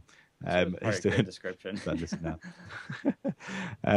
John 1506 said he spoke to Nokia yesterday. Of course, this was 3 weeks ago. Said that and they told him to expect the update 7.8 in early February, which of course is correct. Also, he thinks Daniel nailed it when it comes to how a phone should look and feel. LG is not exciting enough, and Samsung needs to do more like the Omnia 7, which was aluminium shell, and it actually felt nice. The Lumia series 800 to 920 are excellent. The polycarbonate unibody does give the phone a solid and expensive feel. Also, they just look dramatic and awesome, which makes them exciting and interesting. LG are just too generic, which actually, hey, he's got some point there, and I think that we can agree that when HTC started doing some interesting designs, they got better phones, and Samsung went the other way. The Omnia 7 was this really interesting, quite cool aluminium shell version. Yeah, aluminium, that's how it's pronounced. I'm not saying stupid Americans. People in the chat room are having a go at me. There's an I next to the UNM, write it down. Yeah, so I think he's got a good point. We were talking about LG being quite generic or not coming up with very exciting devices. Don't think there's much more to say on that one. It's just a very good comment. Arsenic17 has asked, is there any way to get the video feeds for the podcast within the app? At the moment, you can just use the YouTube section to find the video. They're on our YouTube channel now. So. Yeah, we're starting to post them on our YouTube channel. So if you click on the video section, they will be there. If not, maybe I'll look at updating that at some point in the future, because now that we have consistent YouTube channels, that'd be quite useful. Maybe an MP4 if we can get it. I'll look into that. Thamers says, if it weren't for the exuberant amount of misanthropy, that was difficult to read, or just general disdain for anything breathing, I was going to ask, who are you and what have you done to Dan? Although you do look like some little straight edge hardcore enthusiasts, I know. Thank you very much for that. The Tux Mask says, hey guys, great show. Just a quick question. I was wondering if we'd heard anything about the Enthusiast program announced back in June 2012 for Windows Phone 8, where we can sign up for early updates and not wait for carriers for the upcoming Apollo Plus update. I would love to see this. Thanks, guys, and keep up the great work. That is an excellent question, because I've not heard anything about that. Nope. And unfortunately, that's all I can bring to the table for this one, believe it or not, which tells me that there might not be that much happening with this. I don't know. I honestly don't know what's going on with that. I'll try to, dig around, but it's one of those things I can ask Microsoft directly, and they're just going to be like, no comment at this time, which they're very good at doing. You can guarantee that if there is any Microsoft presence at MWC, that we will be chasing them about this. Yeah, of course. Yeah, we'll dig around, but so far it's been very quiet on that, unfortunately. Yeah, it's kind of lame, definitely. Right, chat room, we need your questions now. So let's see what we've got. Anything on the back? There's a Sakata Data's. Oh no, he saw something different. Sorry. Amar Malik says, "My question to Dan: Why so cranky, dude? He's not that cranky today. He's good." Yeah, I'm doing all right. Ridal asks a very good question. Do you think the Viber voice app will come to Windows Phone 7? Yeah. Or Windows Phone at all, actually? Where is the Viber voice app? Wasn't it supposed to exist for And I think Nokia some the time ago? Messenger app was just pulled. I don't know. I'm not a huge fan of Viber. I know, and I gotta separate my You tastes don't here from like any of what the people want. messaging apps. No, I just find them to be they're one of these companies that were like rah rah rah, like get our app on the platform. I mean, they were one of these companies that bitched early on about not having native access, and then Microsoft reached out to them and try to and took them behind the scenes and worked out something. And I don't know what's happened since. They're going to probably turn around and just blame it all on Microsoft, which may or may not even be true. But they're just one of these companies I find to be very vocal in sort of the wrong ways, and their app hasn't been that good on Windows Phone so far. And I think that they almost made a lot of noise about trying to get on the platform, got on the platform, or like, this ain't that great, or the reception wasn't very good, or the return wasn't very good, and just sort of moved on, focused on the Yeah, Android and iPhone. That's my impression I'm getting. I could be wrong at that, and if they want to contact us and change their tune, we'll be more please than do. glad to pass that on. But that's my impression I'm getting from them. So sorry. Yep. Ela Vida asks, is there an update after 7.8? Presumably asking for a Windows Phone 7 update. As far as we know, the buck stops there. What was the question? Sorry. Is there any updates after 7.8? Oh, well, no, technically, so officially, no, but unofficially, yeah, maybe. And the reason we say that is because there was a Nokia slide deck from last year that showed 7.8, and then there was something coming out after, and it wasn't labeled 7.9. But it seems to be sort of an open-ended Okay. question, and I think what's driving that is Nokia, because Nokia, of course, released the 505 and the 510, which are brand Mhm. new 7.8 devices. And so Nokia made it clear that they're going to continue this. This is when people say, "Oh, 7X is dead." No, it's actually not.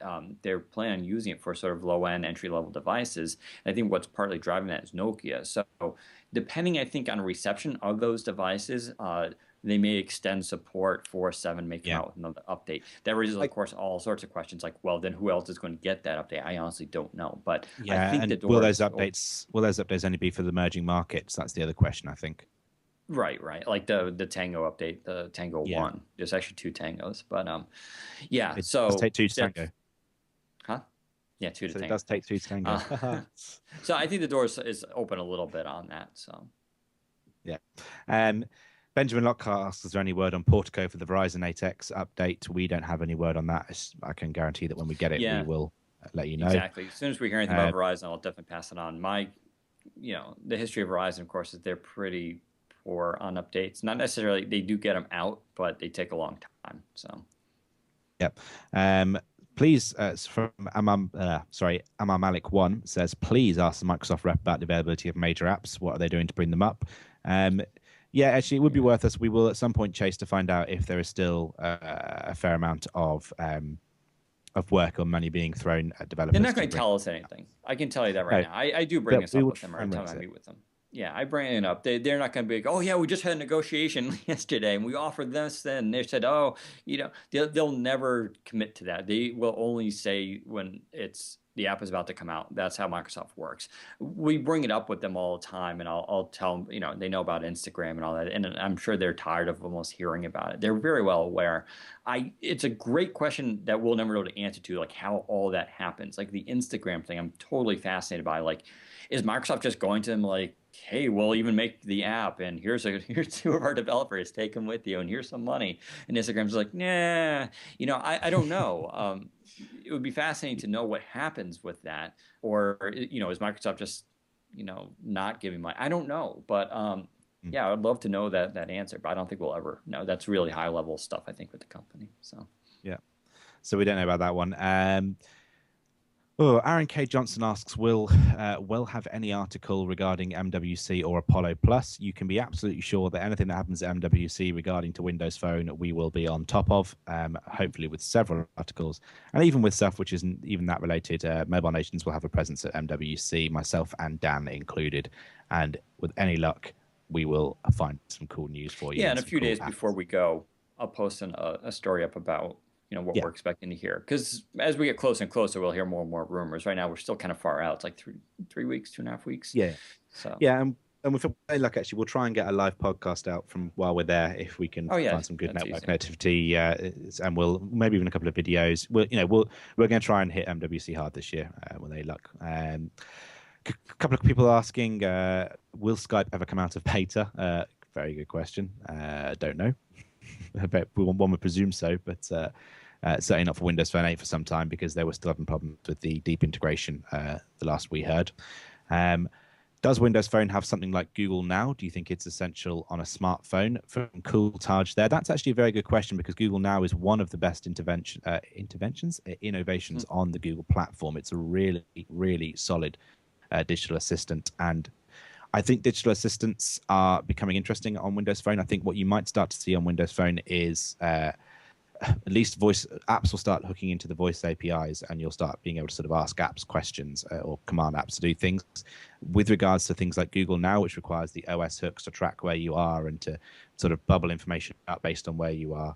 I don't think we'll see that for some time. I think that Windows Phone is currently sticking to the principle of you ask Local Scout for that kind of information, or you do local searches. You request it rather than just being told. Yeah, it's a shame. I agree. Google Now is actually really nice, and it backs up my. I've always articulated this idea that smartphones need to be smart in the sense that they do things for you.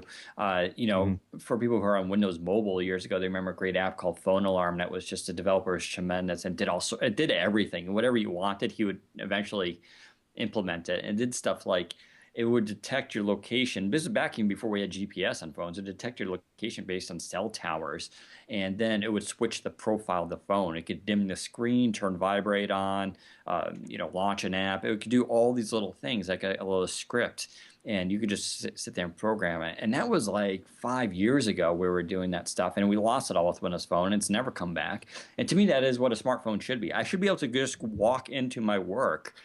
Of course, I work at home, but for the rest of you, if you go to your office, the phone should just, based on GPS location or whatever, figure out where it is, and it should switch to vibrate, put the Wi-Fi on, dim the screen, do whatever you want it to do. And if and then you should be able to log places like where a movie theater is. If you go there frequently, you should be able to have a profile for that theater. So when you walk in, it will disable everything. When you came home, it would turn on the screen to bright and your ringer on. That is what a smartphone should be doing. And the fact that a lot of these companies haven't grasped that or haven't tried to do that yet, it kind of bothers me. And Google Now actually is a good attempt at doing that, bringing a lot of those features. And it goes up there also with Tell Me, which I'm tremendously disappointed with Windows Phone. I find it just very far behind what Siri's doing and what Google's doing with their voice apps. And it's just these are big areas that they really need to work on. But they only have so many resources, time, developers, and money. So we'll just have to wait it out, I suppose. Yeah, no, it's a very good way of putting it. And we've three more questions that I'm going to take, and then we're going to wrap this up. Lanik, as it says, I have a question for Jay. Carbon left WebOS and then Windows Phone for so-called money reasons, but their app is free on Android. How does that work? Very good question, actually. Carbon's sort of an interesting situation. The first thing I would say is that it's notoriously difficult to monetize apps on Android unless you're going to go down the free with ads model. I haven't seen Carbon, but I would suspect they probably have an advertising solution in there, either through sponsored tweets or something on those lines. Or maybe it's because, as Renee's just said, Google won't let them charge in their country. I would Yeah, say that that's just fascinating because the Carbon developers are interesting guys because they're clearly very talented, but they're actually restricted quite a bit by regional problems. For instance, they had to submit to a specific program with Microsoft to make sure that someone else published the app for them rather than having direct publishing control themselves. So, yeah, Carbon's quite an interesting story. It'd be nice to have an interview with them at some point. Yeah, I was surprised. It did come out February 3rd, finally for Mm. Android. I say finally because they did the same thing for a while. They were like, "Oh, it's coming out. It's gonna come out next week." Woo! And they had screenshots and everything. Then it disappeared for like 3 months and never came out. So they were doing that same sort of what I would say is kind of poor customer service of a lot of look what we have. Oops, we don't have it. Oh, so now it's actually physically there. It's not vaporware anymore. So it's actually out and ad free. Yeah, they're a strange group. As Jay said, talented, but their business model I thought was, well, Mm. I wasn't a fan. of what they did. So. Renee is now screaming at me about the fact that we have interviewed them apparently, and by we he means I more. So shortly, Renee will be posting a nice link to that interview so people can listen, and there it is. It's imore.com/iterate29es. So when he says he means iterate. And Renee, frankly, if you invited some of us on the other podcasts like Debug and Iterate, maybe we'd know more about it. So we don't do design. We don't do. I do a little bit. I do debugging stuff. Lau Rodriguez asks, do we know anything about Lumia 810 wireless hard shells coming out in different colors besides the cyan color and the plain black? How about some love for the girls who like purple and pink, please? Actually, a very good question. My girlfriend loves pink phones. My sister loves the pink back on her Lumia 710. There really should be a wireless charging pink shell for the 820 or 810. Sure. Yeah, and the problem with the 810 is that it's sort of it's a custom niche device, right? So they're limited about accessories and what they're going to create for it because it is on T-Mobile, and sales seem to be okay with it, but it doesn't seem to be like a huge runaway hit either. So that's going to drive whether or not they bring other accessories to market. And I haven't heard anything. We'll talk to Nokia in a couple of weeks, and we'll be able to find out more information at that point. But I wouldn't really hold out for it, but it's going to sort of depend on how well it keeps selling. With any luck, basically make your voice heard. Have a chat to Nokia. Try and get involved with them. There should be some pink ones. With any luck, all we can do is just try and make sure they realize the demand is there, because all they really got to do is dip it in a pink paint bucket. Venom01X has just put in our last question that we're going to take here. It's quite a long question, so I'm going to try and summarize what he's asking for here. And he's asking me about developing apps. There is an enterprise called Good for Enterprise app, which is available for 7.5/7.8. And currently they haven't got a Windows Phone 8 app, they say, for over 8 months. The reason, apparently, is that the current version of GFE for Windows Phone 7.5 was developed using a hybrid SDK from Microsoft, which provides native code access that we need. Since Windows Phone 8 uses a different kernel and there is no direct upgrade path, additional changes are needed. That is a perfectly valid explanation. And the reason is that these kind of apps, a very limited few had native access to the Windows Phone 7 kernel. And that was in a couple of instances where they needed extra... I've lost the word I was going to say there. Let's move on. Sort of special cases where they need to be able to get to the native access of the code or native access on the phone. God, my brain is gone. In those instances, Microsoft provided some special SDKs for them, and those won't still apply for Windows Phone 8. Whereas for Windows Phone 7 code that was written for the managed environment, like our app, it's mostly easier, and most of the code works in a sort of emulating way. But the problem actually, all right, I'm getting there. But there's still a lot of work to be done with regards to making sure that you can sort of hint the compiler, build things in the right way for Windows Phone 8, even down to the background agents all have to change and be compiled specifically for the right kind of phone. So that is a perfectly reasonable explanation they've given you there, and I'm sure they're working on it. I forgot to have water. Awesome. I call Jay sometimes when I have trouble sleeping, and I was like, explain development to me. And he's like, well, you see. Well, you know what? If there weren't people like me around to listen to and enjoy all this stuff, you wouldn't have any apps. I told you I couldn't do that stuff. I flunked out of Programming 101. There you go. So you got as far as the words private void and went, no, forget this.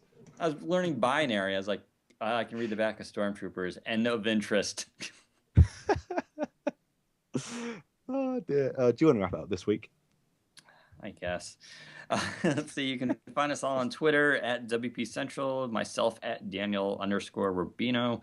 You can follow George at CopperTop004, Rich at Rich Edmonds, Jay at JT Bennett, and Paul at Sega Khan, Rafael Rivera, who we haven't heard from in weeks. I think he's sort of just gotten tired of Windows Phone. I'll have to chat with him again. Do we? Yeah, we might. We'll kick him off the podcast pretty soon. Yeah, I think so. He's within Raphael. Dave, who's in charge of our forums and does a great job there, is at big_D5. You can have, Sam Sabri is on our thing now, so good for Sam. And we actually have a new writer. She's kind of a new writer. She's still learning the ropes a little bit. Christy, She has a couple Who Chris. we shouldn't advertise because her tweets are private, and you have to be her friend to be able to see her tweets. So, Christy, if Oh, you want to have your Twitter advertised, then make that public. yes, yes. So, but anyways, I just kind of want to welcome her. She's, posting some stuff on our site and sort of learning the ropes. Oh, This has she's been. not private anymore. Oh, So okay. she's at Christea, which is at Krystea. So add her. She has a nice background picture of a cat at the moment. So that's why Daniel hired her. Yeah, of course. Yeah, totally. Anyways, it's been a Mobile Nations podcast. Go to mobilenations.com for more great shows covering everything mobile, or head over to wpcentral.com forums. If you'd like to get involved with our community, it is the top rated community for Windows Phone. So if you have a question, don't do it in comments and articles. That's why we have forums. They're very helpful people there. They'll lend you a hand, especially if you're trying to get that 7.8 update. It's a great resource. Anyways, you go there for more information. And of course, head to WP Central for more news, infos, devices, and such. And we'll hopefully have that 620 review up tomorrow. That is the goal. Thanks to WP Central Store for sponsoring the podcast. If you guys need stuff, go to our store. It helps support us, the podcast, as well as the site. And our prices are pretty fair, and shipping is good. And we do worldwide shipping now. So if you have a 920 or 8X, all that, you can pick your little device picker. It's pretty cool and give you pre-selected accessories for you that you can choose from. And thanks to the great artists for their music for the ccmixter.org for offering our great database of Creative Commons tunes.